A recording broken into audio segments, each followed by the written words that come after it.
હવે attitude of gratitude.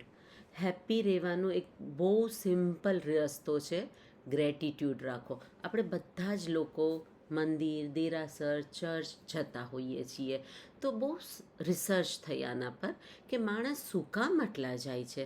તો એના અલગ અલગ જવાબ મળ્યા કે કોઈ પોતાનો પ્રોબ્લેમ ભગવાનને કહેવા જાય છે, કોઈ કકળાટ કરવા જાય છે, કોઈ પ્રોબ્લેમનો સોલ્યુશન માંગવા જાય છે. પણ એક ટાઈપના લોકો એવા છે જે ભગવાનને થેન્ક યુ કહેવા જાય છે કે ભગવાન તે મને મનુષ્ય બનાવ્યો એ બદલ હું તારો આભારી છું. તે મને ઘણું બધું આપ્યું એ બદલ હું તને થેન્ક યુ કહેવા આવ્યો છું. અને ભગવાન ખરેખરી માણસને જોઈને ખુશ થાય છે કે ના, મેં આપ્યું એની કદર કરવાવાળો માણસ આ જ છે. તો એ કદર કરે, જે આપણને કોઈ થેન્ક યુ કહે તો આપણને ગમે અને આપણે એને નેક્સ્ટ ટાઈમ હેલ્પ કરીએ, રાઈટ? તો ભગવાન પણ સંતોષી માણસને હંમેશ હેલ્પ કરે છે. એટલે આજથી એક બુક બનાવો, એને ગ્રેટિટ્યૂડ જર્નલ કહેવાય છે. ડેટ લખો અને રોજ આઈ એમ થેન્કફુલ ટુ ગોડ, પછી 10 રીઝન લખો.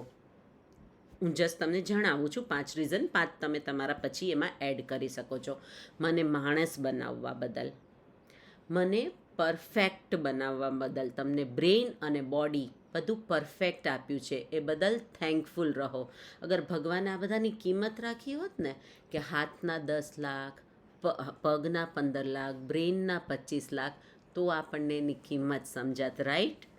પછી કયો, મને આટલું સરસ ફેમિલી આપવા બદલ, આટલું સરસ ભોજન આપવા બદલ, આટલું સરસ રહેવાનું આપવા બદલ. અને તમે તમારા પોઈન્ટ્સ હવે એમાં એડ કરી શકો છો. અને ડેઈલી આ જર્નલ મેન્ટેન કરો તો તમારું સેટિસ્ફેક્શન લેવલ તમને હેપીનેસ આપશે.